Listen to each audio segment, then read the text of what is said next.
Une chose peut paraître mauvaise, tu crois qu'une porte s'est fermée, c'est un mal, c'est un bien. Ça te motive encore plus à être plus serein. وعسى أن تكرهوا شيئا وهو خير لكم وعسى أن تحبوا شيئا وهو شر لكم والله يعلم وأنتم لا تعلمون الله أعلم. Vous pouvez avoir de l'aversion pour une chose, vous pensez que c'est un mal alors que c'est un bien. Et vous pouvez aimer une chose, vous pensez que c'est un bien alors que c'est un mal. Allah sait, vous ne savez pas. Dieu te rappelle que, eh bien ici, qu'est-ce qui est en face de toi? Remets-toi-en à Dieu. Pourquoi? Parce que tu ne sais pas vraiment, de manière profonde, où est le bien, où est le mal. À première vue, de manière apparente, ça c'est le bien, ça c'est le mal. Par exemple, quand tu veux entreprendre une affaire, acheter un véhicule, te marier, voyager. Mais est-ce que tu sais vraiment que ce voyage est bon pour toi ou pas? À première vue, oui. Mais fais la prière de la consultation.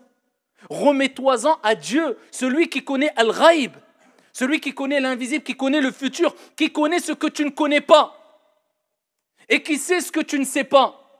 Et il sait ce qu'il y a en toi. Et avant même que tu parles, il sait ce que tu allais dire. Et il sait ce que tu caches. Et il sait même ce que tu aurais dit si tu l'avais dit, même si tu ne l'as pas dit. Subhanahu wa ta'ala. Et c'est pour cela qu'il est important de vivre avec ça, le fait de se dire de toute manière, khayr, insha'Allah. Il y a un bien, insha'Allah. On ne sait pas où est le bien. Surtout que, quand une porte se ferme en face de nous, ne te dis pas que c'est un mal absolu, ou même si c'est une épreuve pour toi, c'est une difficulté. Rappelle-toi de la parole de Ibn al-Qayyim, rahmatullahi alayhi, lorsqu'il dit « Ma aghlaqa Allahu ala abdin baban bi hikmatihi, illa fataha lahu » Babayni bi rahmatihi subhanahu wa ta'ala. Allah Jalla wa ala ne ferme pas une porte à un de ses serviteurs par sagesse. Parce qu'Allah c'est lui Al-Hakim, c'est-à-dire c'est celui qui sait ce qu'il te faut, qui te convient le mieux au moment qu'il faut, de la manière qu'il faut. Toi tu ne sais pas, tu es limité. Non, tu persistes, ça c'est un bien, je veux absolument ça.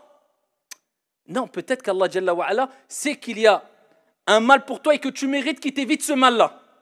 Donc il te ferme cette porte. Ibn Qayyim disait, aucun serviteur ne se voit fermer une porte par Dieu devant lui de par sa sagesse. C'est-à-dire il n'y a aucun serviteur à qui Dieu ferme une porte de par sa sagesse, subhanahu wa ta'ala, sans qu'à côté Dieu ne lui ouvre deux portes de par sa miséricorde. Allah te ferme une porte, c'est par sagesse. Il sait que ce n'était pas bon pour toi sûrement. Mais à côté, si tu patientes et tu t'en remets à Dieu, et alhamdoulilah, tu es apaisé quant au destin de Dieu, eh bien sache qu'Allah t'ouvrira, incha'Allah, deux si ce n'est plus, portes de par sa miséricorde, car sa miséricorde dépasse sa colère, subhanahu wa ta'ala.